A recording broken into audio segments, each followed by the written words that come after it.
Hey there, in this video, I'm going to talk about why do search ad extensions matter. Search ad extensions, one particular type, as a matter of fact, help me in my campaigns that I run get way more conversions. And the reason why is because they communicate different things that people are looking for, particularly that could drive more leads and sales to a business when they're implemented in the right way. And as a matter of fact, one of these extensions actually accounts for over 90% of the traffic that we see from a Google search campaign, especially regarding a local business. If you haven't watched my videos before, my name's Nathan. I've been running Google Ads for over 10 years. I started running Google Ads for my own businesses, banging my head on the ground, spent hundreds of thousands of dollars to figure this stuff out.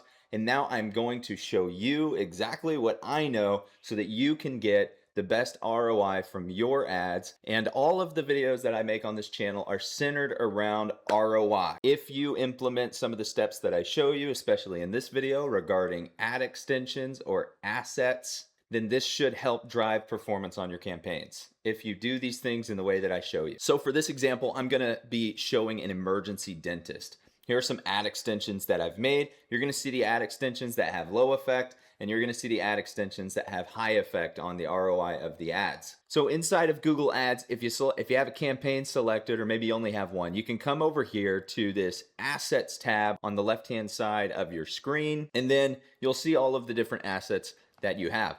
I focus a few assets in particular.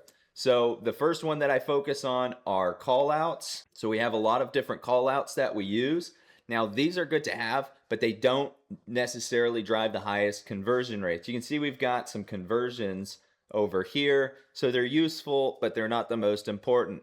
Now we also have business name, business logo. Some people get stuck on the business name and the business logo. It's getting disapproved. They're having issues. Well, here's one way that you can get your logo approved is use your actual logo, but also have a logo that does not have any words in it whatsoever, and it is just a visual representation of the logo without words. That's what's going to get it pushed through.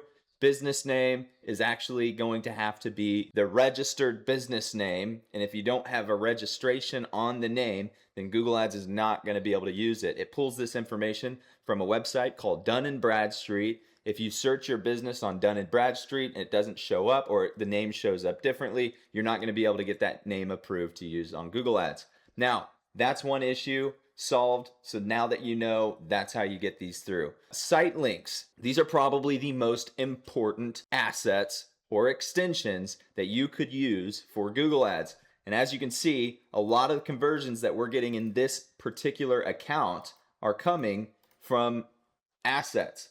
A lot of these assets show up at the same time. Some of them show up at different times and in different ways. And these are the ones that drive the best conversion rates for the campaign as far as extensions go. So I'm gonna quickly run through how you might word the site links in order to get the best results. So when you create your site links, what you're going to want to do is a few different things. Here's why site link extensions matter. If somebody needs reinforcement, a lot of these searches are really fickle. They're very hard to get to convert. So you have to spoon feed the person searching exactly what they're looking for, or they're not going to go and call you or reach out to your business. In most cases, everything has to be right. So site links are a really good way to get things right for this particular person that is searching. I like to use site links for services that are similar to the main topic. I like to use site links for offers, and I like to use site links for contact and then location. So those are the different things that I'll use site links for. And if I were running this for products, then I would just use different colors, different styles, and stuff like that for site links. And I think with that, you get the idea.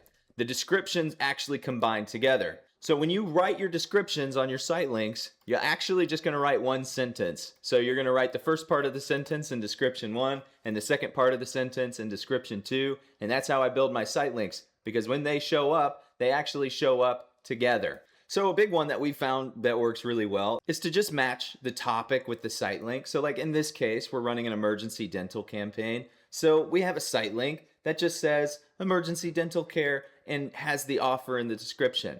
No need to complicate this. And an uncomplicated site link tends to get uncomplicated results. We got the most conversions from this site link. The next one that I like to do is, well, we're close by, less than 5 miles away. This is a psychology trigger. People want to work with a service business that's close to them. It's just the way it is. So if we put less than 5 miles away on our site link, I mean, even if we're targeting 10 miles out, then usually 10 miles out is going to be within the 5 mile range of that center point. So we always put less than 5 miles away on the ads, or 10 miles away if we're doing a 20-mile radius.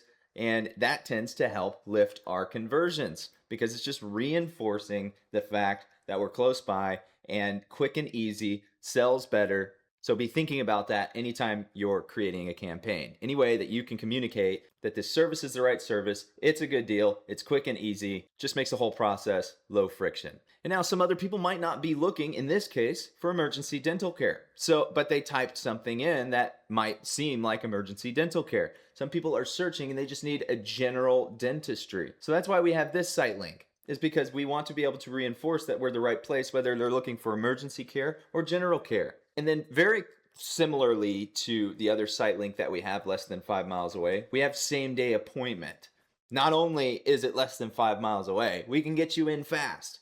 So the point of these is to elicit strong communication around speed, price, or offer and services based on what they might be looking for. We're just going to reinforce that we do that with these site links. Each of these site links goes to a single landing page. I don't lead any of these site links to different pages. We use URL extensions so that we can use different URLs in each site link, because Google won't allow us to use the same URL for each site link. And then we send every single site link straight to our landing page. And then on that landing page, we reinforce in some way the language that we're using with these site links. We also use call extensions on just about every ad that we run for the service industry. Many people that are looking for services prefer to call rather than fill out a form. It's just the way it is. And some of them prefer it to be as simple as clicking a button from the ad. So we're always going to add a phone number.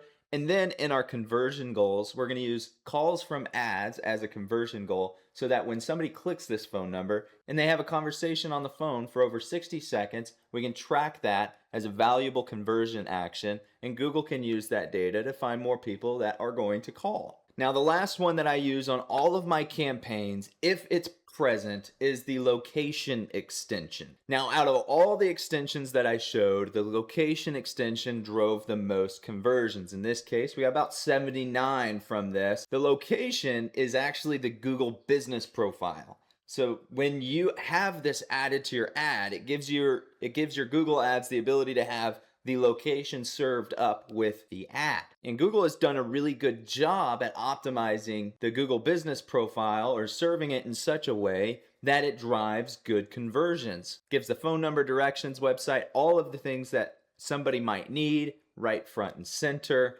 So naturally, people are going to be more compelled to convert using the location extension than anything else. Even the landing page is going to be very difficult to get to convert as good or better than the location extension, just due to the nature of how these things are served to the person searching. So this is number one on importance. If you have a Google business profile, you're more likely to get better results if you just add it to your search ads as an extension. Now for the rest of these, headline and description is going to be the headlines and the descriptions in the actual ad. Those can be set up here. I typically do not set them up here. A lead form extension is giving somebody the ability to fill out a lead form right on Google. We typically do not use these. A message extension gives people the ability to message you right on Google. I also typically do not use these. I do use structured snippets for e-commerce type ads, where we show different types of products. And sometimes if we're advertising for multiple services, we'll use structured snippets to show all of the different services in a structured snippet. But I haven't really had great results with it getting a high conversion rate.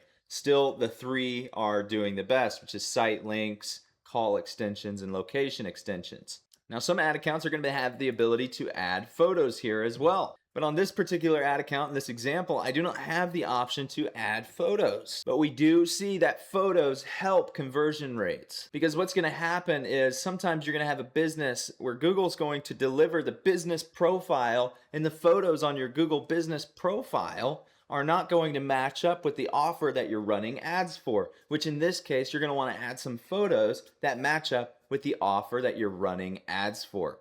And if you do these things right in such a way that I have shown you, then you're going to get a higher ROI from your ads. And if you like videos like these, please like this video so that other people can find it. Please leave a comment if there's something that you want to learn about Google Ads specifically, so I can put that in the queue to make a video for it. And if you want to learn how to set up a Google Ads campaign from start to finish, there should be a video popping up on your screen. This is the setup that I use for my clients and my agency to get the best ROI from the campaigns that we run.